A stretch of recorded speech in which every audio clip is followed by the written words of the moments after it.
In the time of King Herod, after Jesus was born in Bethlehem of Judea, wise men from the east came to Jerusalem, asking, "Where is the child who has been born King of the Jews? For we observed his star at its rising and have come to pay him homage." When King Herod heard this, he was frightened, and all Jerusalem with him. And calling together all the chief priests and scribes of the people, he inquired of them where the Messiah was to be born. They told him, "In Bethlehem of Judea, for so it has been written by the prophet. And you, Bethlehem, in the land of Judah, are by no means least among the rulers of Judah, for from you shall come a ruler who is to shepherd my people Israel." Then Herod secretly called for the wise men and learned from them the exact time when the star had appeared. Then he sent them to Bethlehem, saying, "Go and search diligently for the child, and when you have found him, bring me word, so that I may also go and pay him homage." When they had heard the king, they set out, and there, ahead of them, went a star that they had seen at its rising, until it stopped over the place where the child was.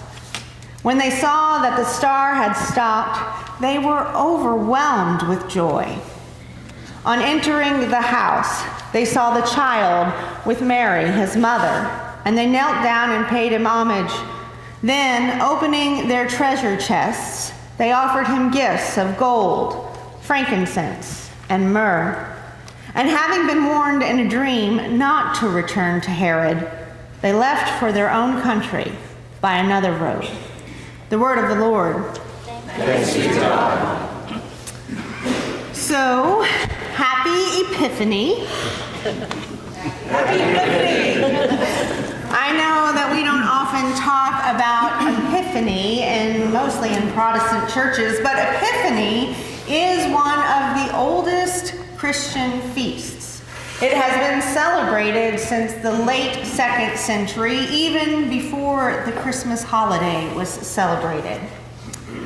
It is a fixed feast, which means that it is like Christmas and that it occurs on the same date each year, January 6th, which is today. So this is a very special occasion, in my opinion, because in Protestant churches, since Epiphany doesn't usually happen on a Sunday, it can go by without our notice. And that's a problem because Epiphany is not just a day. It is a day that begins an entire season in our liturgical calendar. And when we miss it, we flounder our way into this season, not knowing exactly how we got here. We were just celebrating Jesus' birth, and then suddenly we find ourselves reading about his miracles that he performed as an adult. It's like we do this whole liturgical calendar in dog years or something. And I guess, in a sense, we do.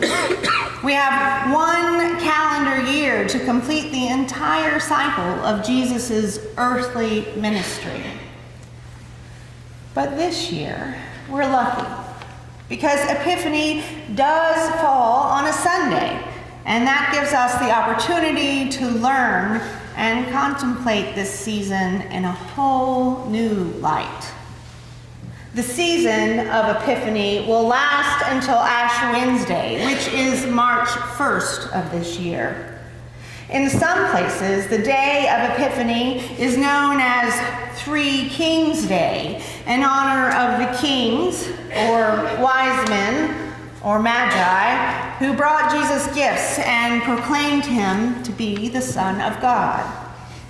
In European countries such as the Czech Republic and Slovakia, children dress up like the three kings and go from house to house and sing songs of Jesus' birth and pay homage to the King of Kings.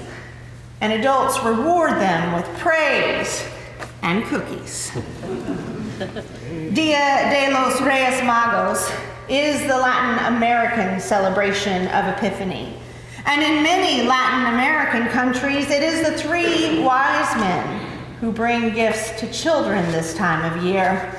Children even write letters to the wise men, telling them how good they were this year and what gifts they want in return. In France, Le Jour de Roi, sometimes called Fête de Roi, is celebrated with parties that both children and adults attend, and the Cake of Kings highlights these celebrations. There's a theme with food here. Children in Spain fill their shoes with straw or grain for the three kings' horses, or camels, I think, and they place them on their balconies or by their front doors on Epiphany Eve. And then the next day, they find, you guessed it, cookies and sweets and other gifts in their place. The three kings usually make their entrance into most Spanish cities with lots of pomp and circumstance, accompanied by military bands and people drumming drums dressed in medieval dress. The word Epiphany is drawn from the Greek, and it means manifestation or appearance. It commemorates the first two occasions on which Jesus' divinity was made manifest. First, when the three kings / wise men / magi visit Jesus in Bethlehem, our reading for today. And second, when John the Baptist baptizes Jesus in the River Jordan, which is our reading for next week. Today, I want to go back to the three kings, though, because there is a problem when we read this story and play out its validity based only upon the numbers. In fact, there's a problem with a lot of the ways we typically read this story. Contrary to popular perception, the Gospel of Matthew does not speak of any kings visiting Jesus in his manger. Now, I know that messes up some of our ideals about what a perfect Christmas scene might look like, complete with shepherds and animals and stars and angels and wise men. A scene that is often repeated in many a Christmas pageant and nativity scene across the world. The translators of our Pew Bibles would have us believe that these kings were really wise men, but more accurately, they were magi, from which we get the word magician. The magi came from the east, most likely from Persia, following a star from its rising, and visit Jesus in a house in Bethlehem. The Magi were people who read the stars, astronomers and astrologers, most likely. And the number, that there were three of them, if you read closely in the Gospel of Matthew, will find that that detail is not there. It is a convenient number, though, because it does match the number of gifts that were given to Jesus upon their arrival: gold, frankincense, and myrrh. And of course, if there were three gifts, then probably three people gave them, right? Throughout the ages, believers have imaginatively reconstructed and embellished the story of the Magi, a story that only appears in the Gospel of Matthew. And over the years, we have taken it upon ourselves to flesh out some details and add symbols and significance and produce magnificent works of art in both media and music, and even given the three kings names and characteristics. Melchior, the king with long white hair, he's an old man with a long beard. Gaspar, the young and beardless king with a ruddy complexion, and Balthazar, the black-skinned and heavily bearded king. For some, the kings are the most important element in this story because their visit to Jesus illustrates that Jesus is indeed King of all kings, who came for the Jews and the Gentiles and the pagans. For others, the gifts that they give to Jesus take center stage in this story and tell them all that they need to know. Gold is a gift fit for a king, and frankincense was often used in temple worship and was an offering deemed worthy of God. And myrrh, it was something used for embalming, and of course it testified to the fact that the Son of Man would die. Never mind the fact that it could also be used as a salve that soothes minor irritations such as diaper rash. Still, for others, the star is given the greatest importance because it is the thing that guides the wise men to Christ.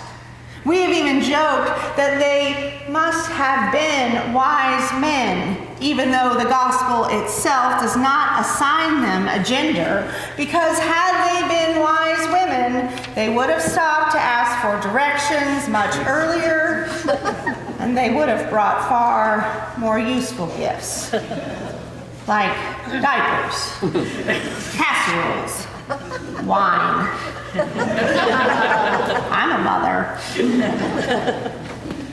Now, I'm not sharing all of this information with you this morning to ruin a happy vision of what Christmas might have looked like, or to destroy what some of you may have always believed about the wise men. There are valuable things in the stories that we share and pass down, and many of these imagined ponderings give us new perspectives on this story that have been and continue to be very meaningful. But there really is a problem when we read this story in the Gospel of Matthew and decide to solely play it by the numbers, or the location, or what we believe to have been the real profession of the Magi, or the age at which Jesus was when they actually do reach him, or when we solely focus on the gifts that they bring him. Perhaps all of our fascination with fabricating the missing details in this story have less to do with what we wish the author of Matthew would have told us, and instead have more to do with our own discomfort about the details he does tell us. And so we get distracted by those missing details. In his 2006 commentary on the Gospel of Matthew, theologian and Christian ethicist Stanley Hauerwas of Duke University observed that sentimentality is one of the greatest enemies of understanding the gospel. He says this is especially true of the Christmas story and the events that take place after Jesus' birth. The story of the pagan magi who travel far to worship Jesus because they observed a star at its rising ends just past what we read this morning when Herod slaughters innocent children to preserve his own power.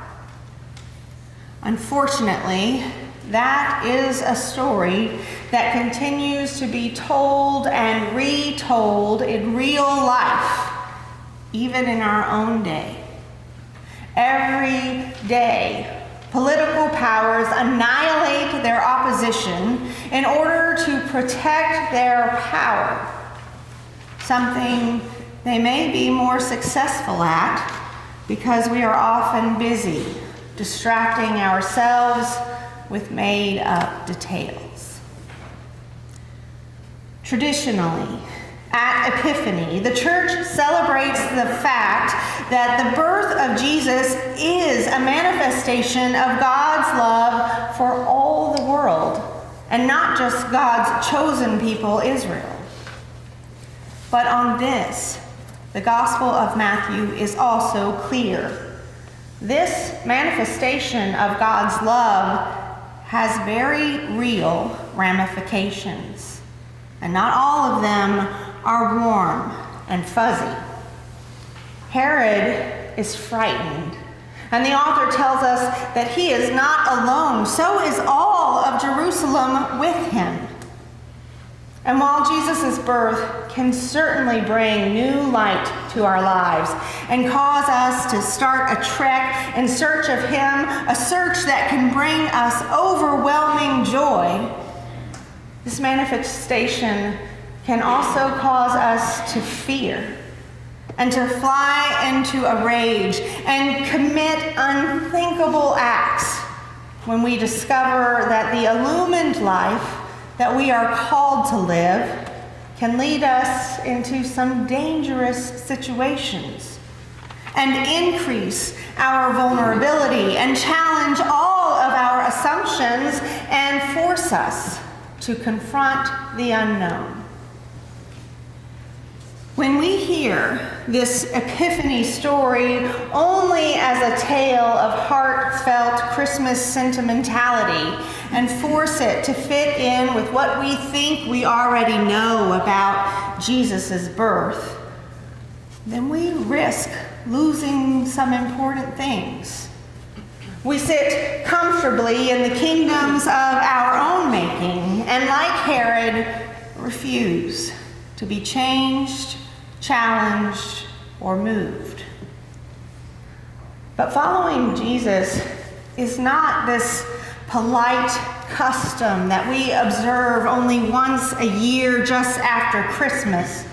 It's a journey that we should undertake for the whole of our lives. And it may take us years to find what we're looking for and lead us to some surprising places and to be friends with some surprising people.